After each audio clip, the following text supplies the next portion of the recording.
Kingdom Come Deliverance 2 is a medieval RPG that came out earlier this year. I've been playing it a lot recently, and it's quickly climbing the ranks of my Game of the Year list. It has some of the most impressively and interconnectedly designed quest chains. If you have not played this game and aren't planning on it, then you are really missing out, and to highlight this, I'm going to talk about some of the quests that you can do in the opening hours of the game. Obviously, spoilers ahead, the stuff I'm covering is quests that you could be finding and interacting with within the first 10-ish hours. The thing that is so impressive about KCD2's quest design is just how many options there are. There are so many speech checks that you can just pass or fail and they will lead you down completely different paths and result in different outcomes. The same can be said with your approach to problem-solving solutions. So to give you some context leading up to getting this quest, Henry, your main character, is saved by this old woman who lives in the woods named Brozhena. She has a daughter named Pavlena, and eventually after enough time has passed and you go check their house back out because it is always a safe place for you to sleep and get free food, she'll mention that her daughter hasn't returned for a few days. She frequently goes and sells the baskets she weaves at the local town nearby. You can go and check out Pavlena's area of their house and you find out that there's a hat of a man. You bring this up to her mother and she says, oh, she must have a lover back in town, but she hasn't mentioned it to her, again pointing you back into the direction of Cvit. Get kicked out of Brozhena's house because you decide to sleep in Pavlena's bed for a little bit because it's comfier than the haystack they gave you. Listen lady, I know I just agreed to help find your missing daughter, but boy needs to honk shoe me. I need to replenish my health.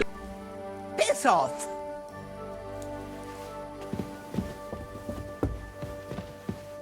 Shoo! Get out of my sight!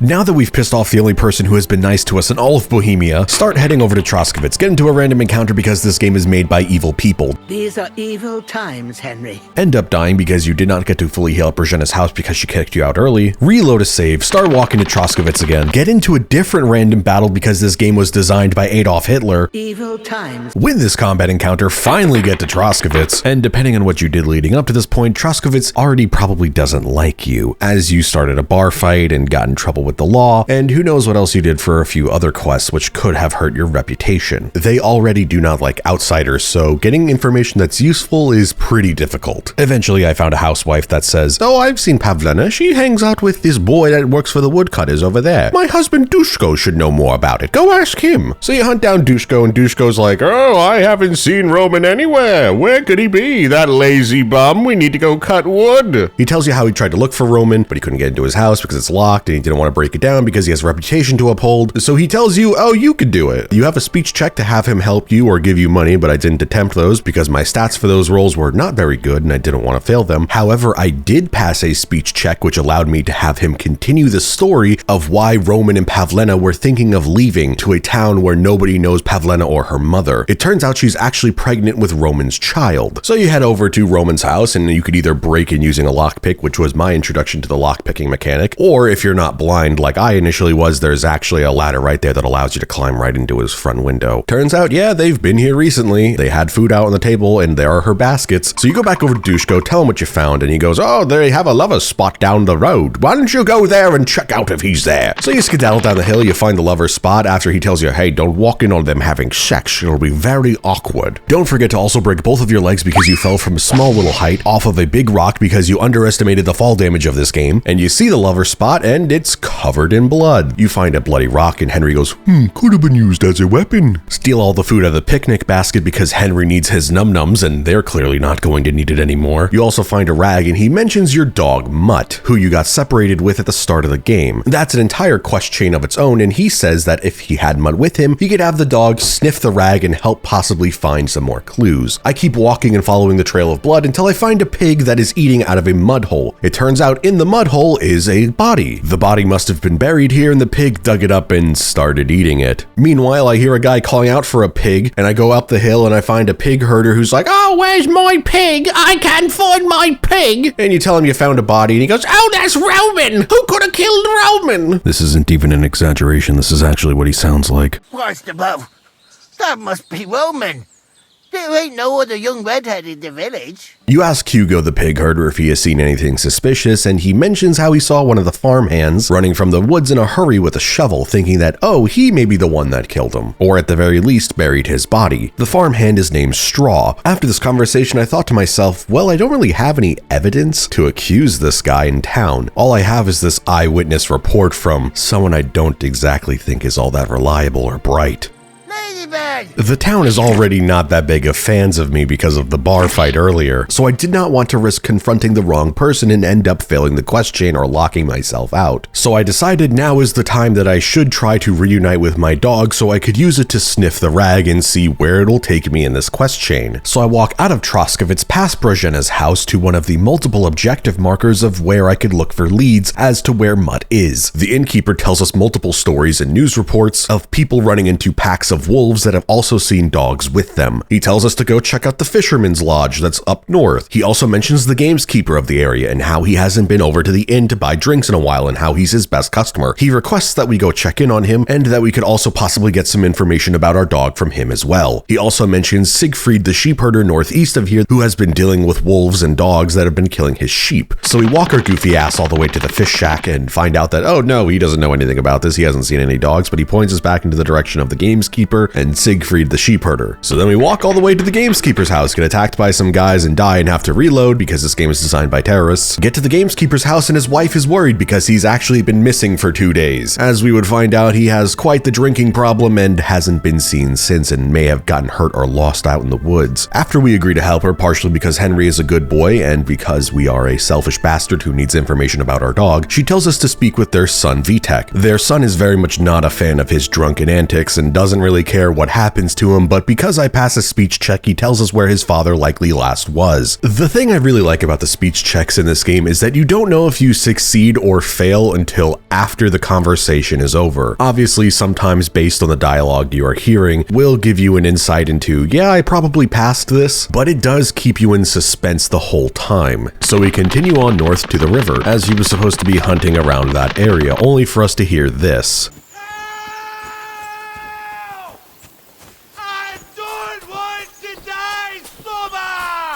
Turns out he's hanging from a tree being attacked by a pack of wolves. Barely beat them, leaving you at 1 HP so your screen is all fucked up. Watch him fall out of the tree, break his ankle, then have to carry him back after he gets more shit-faced and then remembers he has to go find his friend Pepik at their camp up north. Through your blood-stained vision, he has to drunkenly guide you to a fallen tree, an anthill, throw him on the ground so he doesn't throw up all over you, start demanding you take him to another bar so he can get more drinks. That means you have to turn around, go back south the way you came, halfway down the river before he decides, no, we actually have to save Pepik. And the more he talks, the more it sounds like, wait, is Pepik his slave? Pepik! Where's her big-haired boy? What does he look like? Handsome, tall. You recognize him right away. You got to find Pepik! Whether he ran off or someone stole him, he's in trouble. So, who is this Pepik, anyway? He's one of Lord Vonbergo's subjects. He's very kind, but can't be on his own, especially not in the woods. What does Pepik look like? He's very dark, nearly black. He may not be as muscular as a regular worker, but he's quick. It turns out that no, Pepik is actually his horse. It was just a funny misunderstanding based on the dialogue options that I picked. Let me guess. Pepik is a horse? What the hell did you think he was? My personal servant? Of course he's a horse! And not just any horse. Like I said, he's from Lord Vonbergo himself. And it's been taken by some bandits. You go further north, track them all the way back to their camp by seeing a giant mound of shit left by Pepik, realize you're too fucked up to actually kill all of these guys head on, come back at night, sneak in, knock them all out, snap their necks, and steal Pepik back to the gameskeeper. As we get them all safely back to his house, it turns out that no, he hasn't seen our dog, which leads us with the final lead of the sheep herder. So that means we now have to head even further northeast, get to the farmer, talk to him. He mentions, yeah, there has been a pack of wolves with random wild dogs that have been killing my sheep. We concoct a plan to use one of his sheep, Ignatius, as bait in order to lure out the pack of wolves so I can kill it. Siegfried hands Henry a carrot, which makes Ignatius instantly our best friend. How are you, Ignatius? Sorry. I thought now that we're partners, you'd be a bit more talkative. Lead Ignatius up the hill, drop the carrot in the designated spot, and go hide in some bushes waiting for the wolves to show up. Chase down the pack of wolves, keep Ignatius alive, and see that the wild dog is not Mutt. Talk to Siegfried, claim your reward, get some reputation, and it turns out that, oh, there was actually some other spots where people spotted wild dogs hunting around with wolves. Go back all the way south to the other side of the map, run into some shirtless dudes who ask if we want to wrestle with them, politely decline, somehow manage to get there in one piece, and only then do we finally run back into Mutt. Mutt, come here. Good boy, good boy. But of course, we're going to have to fight our way out of the wolf camp with him. This took almost 3 real-world hours. Remember that this all started because we were just trying to find Pavlena and use Mutt to try and find some extra clues by sniffing the torn rag. So we had to walk back all the way to Troskovitz again. On the way there, we stopped by Brzena's house to give her an update of what has happened so far. 3 random battles, 2 broken bones, multiple losses of progress, and befriending one Jewish man later. Was klotst du, junger Mann? Have you never seen a Jew before? I don't know. Should I have? We are finally back at the crime scene for Mutt to sniff the rag. After Mutt gets a good whiff, we follow him down the path, which eventually leads us to where Pavlena is being kept. Fail to distract the guard dog because you throw a sausage on the ground, but it turns out, oh, this is a hill, so it rolls right down it, so the dog completely ignores it. Jump over the dog and climb up the ladder so you don't have to kill it, and come face to face with Pavlena's captors. You now get sucked into a hostage negotiation sequence where you have multiple timed speech checks, where at this point in the game I was failing most of them, and because I used Mutt to find them, I completely skipped over interacting with Straw, the other farmhand, which then makes his brother, who is holding her captive, suspicious of me even more, because he's supposed to be meeting up with Straw here. It's starting to look like things are going to take a turn for the worst, except for the fact that I managed to pass the speech check earlier with Dushko and found out that she is pregnant. Because I have this information, it gives me a silver bullet which defuses the situation. I likely would not have been able to get her out of this alive otherwise. All right. Just take it easy. You swine! I'm letting her go. Die! Look! Die! Die! That's for Roman! You bastard! Now that Pavlena is safe, you can talk to her, be surprised that she killed the man you agreed to let go. You have the option to scold her for doing this, or you can pick the funnier option, which I did. You killed him. But he let you go. So what? He deserved nothing better. No, you're right.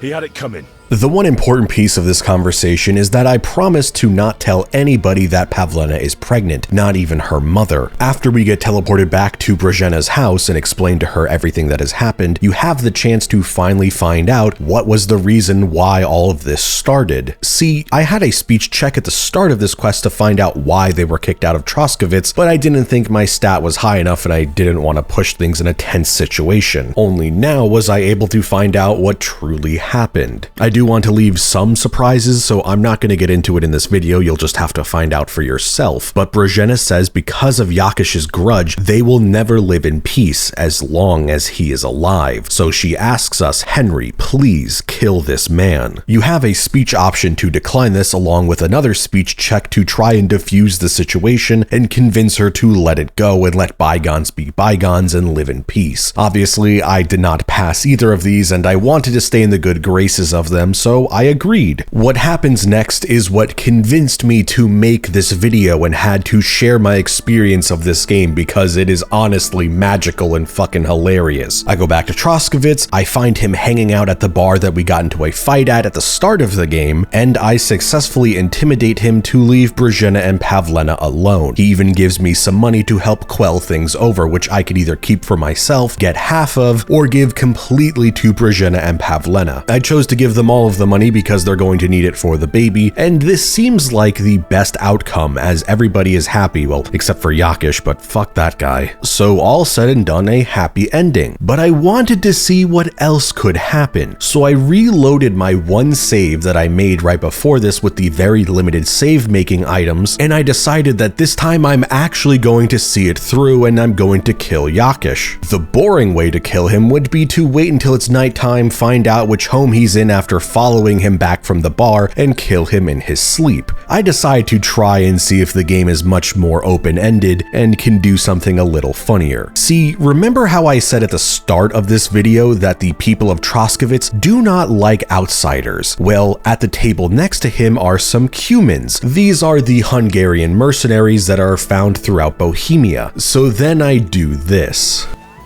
Fucking peanuts. He's panicking. Make them fight each other. He doesn't know where I am. Holy fuck, it actually worked! I can't believe this is actually working. This is the best game ever. Fucking kill him! Somebody pull out a knife and stab this motherfucker! Make my job easy! No, I don't want to fight. Oh, wait, hold on. Holy shit, they fucking knocked him out! Can I actually just sneak up and fucking snap his neck? Holy fucking shit. Stop. No one will know what I do. No one see me. No one see me. Oh my god, they're all fucking preoccupied. It's time to get the fuck out of here. Because everyone was so preoccupied with the bar fight that I secretly started, no one noticed that I snapped Yakish's neck. So all of the townspeople and the guards blamed it on the Cumans. Has to be me standing over the body. What a fucking day. There's even unique dialogue with the innkeeper who I went to go apologize about the bar fight at the start of the game, and she blames the new bar fight on the Cumans. I've come to apologise for the fight we caused. And also to ask if there is anything... Latch in the stable when the horses bolted. How so? I had a couple of Cumans come in here and get in a brawl with the locals. What the hell did I do that people fight in here all the time? This exchange causes another quest line to happen, and some of the guys that were in the bar fight that I have to go talk to for this quest line even acknowledged that I was there, but didn't take part in the fight. And you could have helped me out, instead of just watching like a coward. All of this chain of events transpired simply because I passed by the old lady's house while looking for my dog, and resulted in me going down a multi-hour, multi-quest adventure. And the craziest part is that this quest can play out multiple different ways. See, my friend who put me onto playing this game actually had a completely different experience. He failed all of the speech checks, never even found out Pavlena was pregnant, refused to kill Yakish, which made it so Brozhena was no longer friendly with you guys, thus ending the quest line there. Sometime later, he goes back to her house and finds that she's actually been hung. Yeah, if you don't sort it out with Yakish either through intimidation or actually killing him, he will eventually kill both Pavlena and Brozhena. Hell, I don't even know if my intimidation tactic works even if I pass the speech check. For all I know, if I waited a certain amount of time and came back, he would still kill them anyway. This is also not even mentioning half of the other quests that I got started on while on my adventure to find Mutt that didn't pertain to this story anyway, like getting invited to an underground fight club, becoming the prophesized white boy that came to the nomad chief's leader's wife in a dream who is supposed to save their daughter. The entire game is like this. You walk in any direction for a few minutes and eventually you're going to find something that is going to suck you into a comedic quest that can span and web out for hours and into multiple other quests. The game operates on the improv law of yes and. The only other game in recent memory that has this insane level of quest design and quest detail is Dragon's Dogma 2. I seriously cannot recommend this game enough. It has the system complexity and interactivity of an immersive sim. It has the open world and random NPC event encounter design of Red Dead Redemption 2 and Dragon's Dogma 2 with extremely engaging and funny writing. I've been enjoying every second of playing it, and now that all of the DLC are out, you are getting the best possible package that you could experience this game as. So if you have the money and a system that can play it, you should absolutely do yourself a service and play it as soon as possible.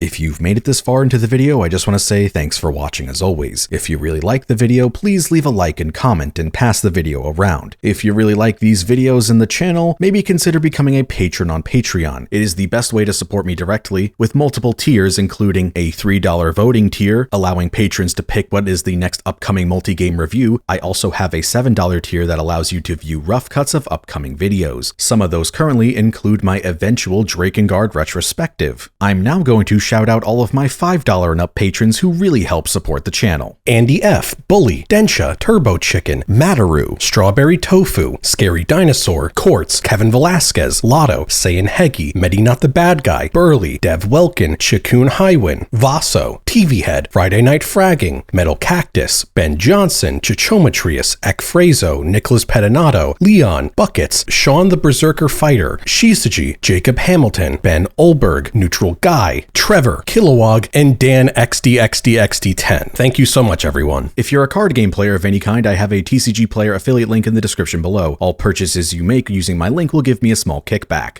I also have a NordVPN affiliate link, so any plans that you get using my link will also help support the channel. As for what is coming out next, it is currently the very busy season of the year where a million games are coming out, like Silent Hill F, which I haven't had the chance to play yet. There's a million other small releases as well, like Pigface went into early access and Geno Kids went into early access, and I want to try to cover as much as I can during ad season, so I don't really know what's coming out next, but whatever it is, I hope you enjoy it. As always, thanks for watching, and see you next time.